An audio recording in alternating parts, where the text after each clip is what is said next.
Masa orang tarekat ngerokok? Urusannya apa? Emang ada salah satu pantangan mursyid tarekat ngerokok gitu kan? Karena ada ustadz ngomong, kalau kiai, kalau wali nggak ngerokok. Ya salam, ente nama nambahin bid'ah aja ustadz ya. Coba tunjukin satu dalil saja, nggak ada. Kita nggak ngerokok aja, berarti ente ikut fatwa tidak ngerokok, selesai. Karena masalah kan nggak boleh maksain. Yang paling lucu ada ustadz, ya ustadz nanggung sih ya. Apa katanya? Rokok itu lebih haram. Kenapa? Dia syirik. Loh, saya tanya, kenapa syirik bro? Karena orang kalau ngerokok dengar azan, dia dahulukan ngabisin rokok dan dia nggak sholat, berarti dia syirik. Ya salam. Nggak tahu ilmu akidah, mana yang disebut syirik, mana yang disebut tauhid. Jadi buku lah itu. Yang paling parah ada ustadz khurafat, tapi sok suci nyebutin rokok itu kencing syaitan. Ente kalau mau menjelek-jelekan rokok, pakai kedokteran, selesai. Ya, sama dokter selesai itu. Nggak ada baiknya itu rokok itu. Ya kan? Nggak usah sebut kencing syaitan, itu syaitan tertuduh kalau dia buat pengadilan, itu bisa dilaporin itu. Ya. Jangan kemudian dikait-kaitkan. Akhirnya saya tanya kepada orang yang mengatakan syirik itu, menurut kamu rokok ada di Quran nggak? Bingung dia. Yaudah kamu kan nggak hafiz jadi nggak tahu. Nih saya bacain ayat gitu. Ya, hurrimat alaikumul maitatu waddamu walahmul khinzir wa ma uhilla li ghairillah. Yang diharamkan di Quran, apa aja tadi tuh? Bangkai, wadam darah, khinzir babi. Terus yang disembelih selain Allah. Di ayat lain disebutkan ayat tentang judi apa? Gimana kalimatnya?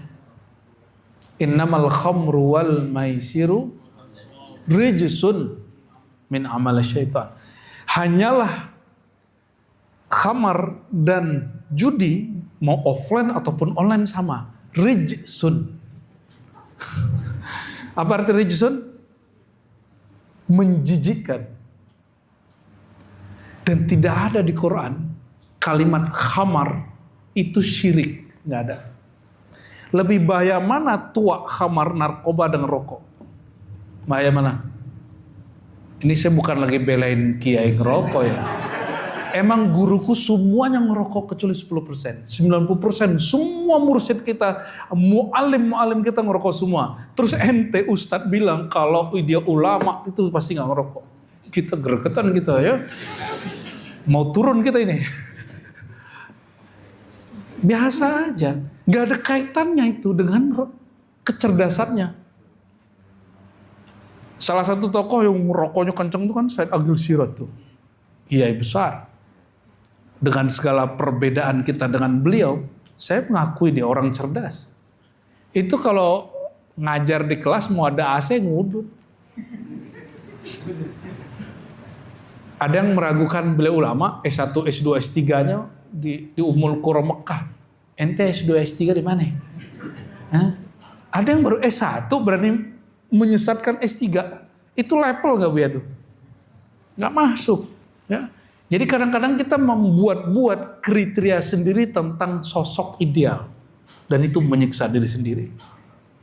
Hentikanlah itu ya.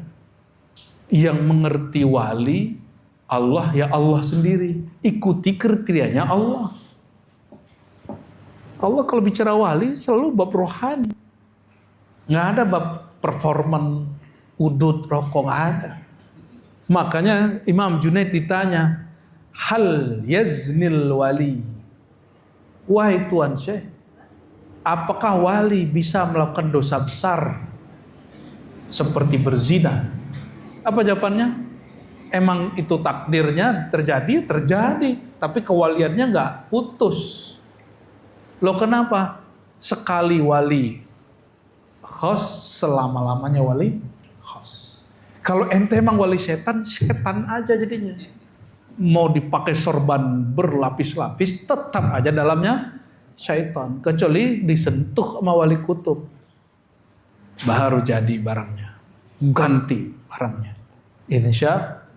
Insya Allah. Ya, semoga Allah